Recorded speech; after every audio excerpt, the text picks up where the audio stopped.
Hi everyone, welcome to part 2 of Balconies, Patios, and Porches, oh my. So I heard back from a few of you who wanted a little bit more information on this and we're looking for more visuals, and so I'm going to do my best to create some mock visuals for you today. I hope it'll give you a little bit deeper understanding of what I was talking about.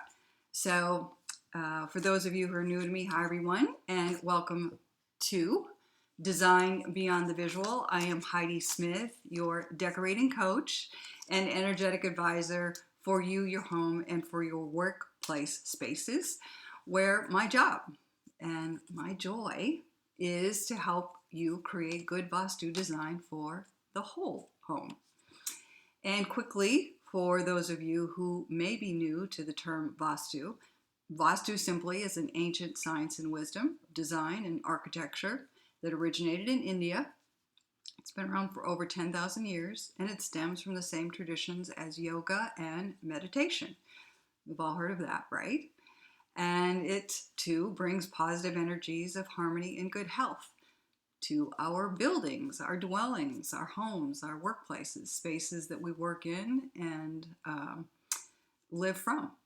So it's often referred to as the mother of feng shui, or the yoga of design, or even the yoga for your home.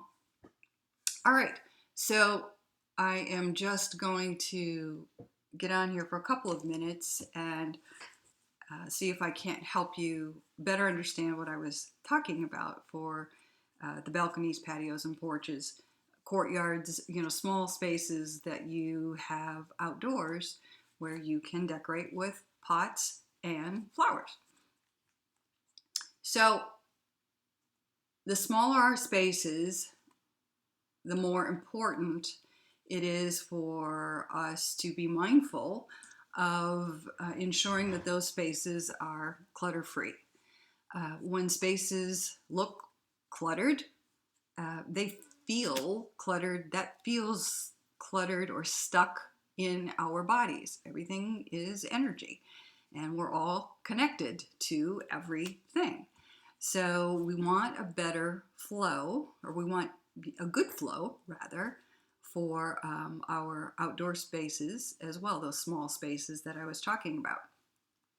So one of the things that I had mentioned in my video of, I believe it was April 10th that I posted that, in case you want to go back and listen to the first one, is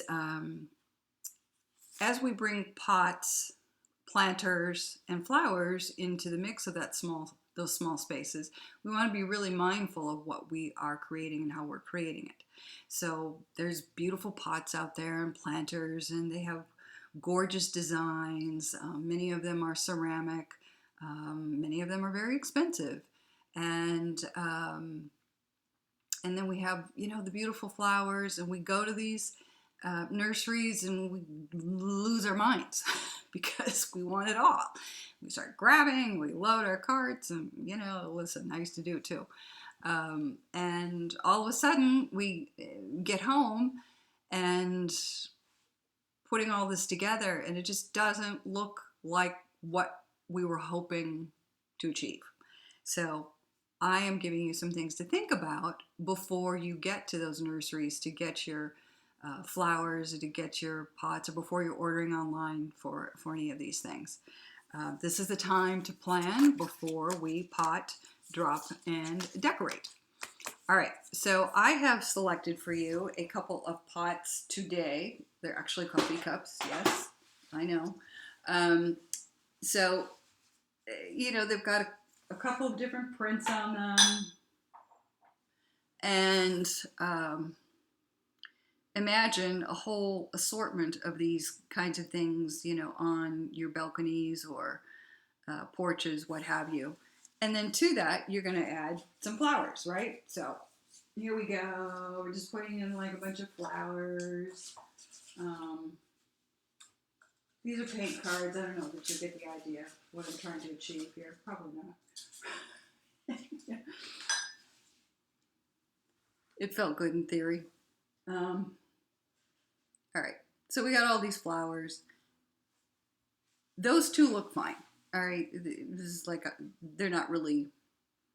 It's hard to tell, how they are competing against one another. But that is in fact what happens when you have. Okay, let me bring this into the mix.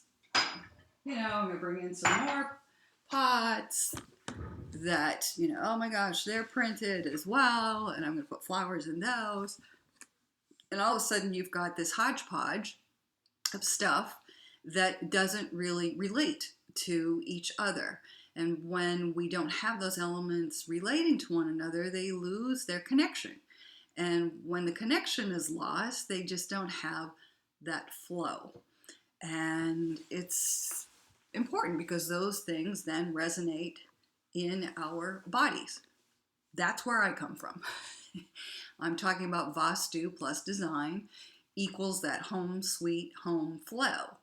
And so anyway, that is probably not the best example. It's the best example I'm going to be able to give you right now, because like you, I'm not allowed to go to those nurseries and so on and so forth with the shelter in place.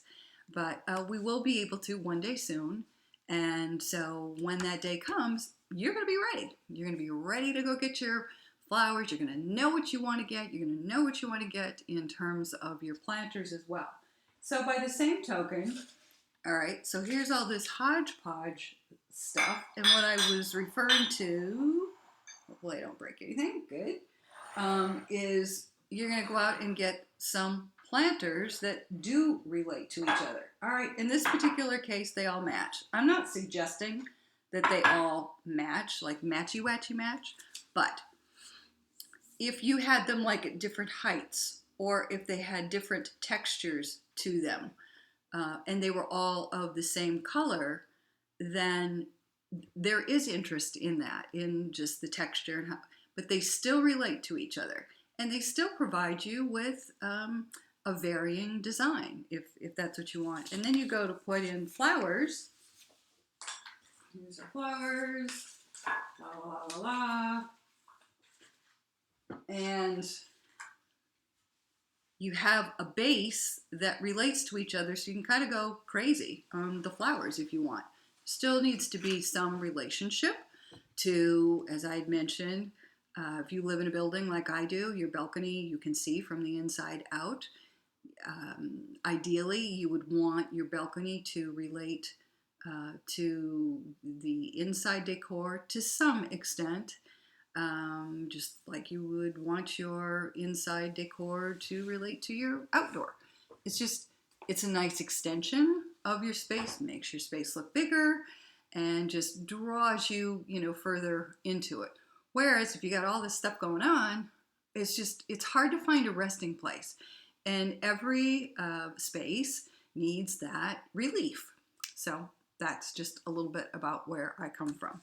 And quickly, I wanted to show you a couple of pictures.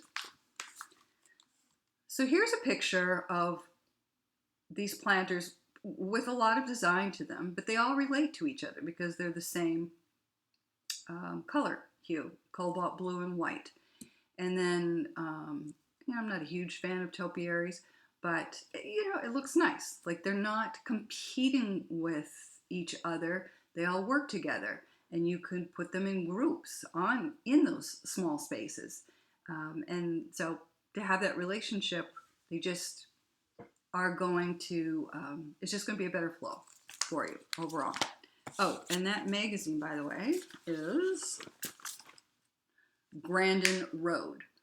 They're out of Westchester, Ohio. So, got some kind of cool stuff.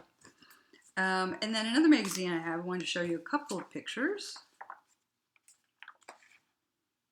All right, so I talked on the first video, about how your porches need to relate to what selections you make in plants and so on and so forth. So in this particular case, you can see the outdoor furniture relates, the choice in outdoor furniture color, as well as the texture, relates very nicely to the color of this house. You can see the siding there is painted like a pale blue or gray. And Consider, for example, if you were to choose black wrought iron um, furniture as the juxtaposition or next to, the house, be a little harsh, just really be a little harsh. And this is like at the beach, it's on the water. And so by choosing that element, you're really losing that sense of restfulness and peacefulness that the ocean, seaside provides. So if that's the kind of look that you're going for, whether you live by the ocean or not, these are considerations to make. All right. And then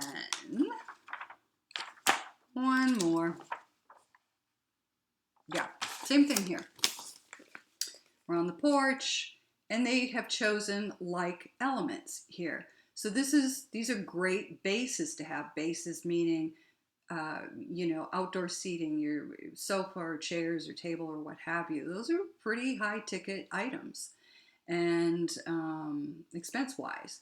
And so the way that if you get like a quiet base or a neutral base rather, and this goes for the inside of your house as well, sofas, chairs, so on and so forth, you can pop it with, throw pillows, or in this particular case, you deal with throw pillows as well. Come on in there with, maybe you're having an orange here, you feel like popping some orange in there, and you get some orange flowers to give it the pop. By the way, a little orange goes a long way, just FYI. So you could do, some shocking pink, some hot pink, flowers in there.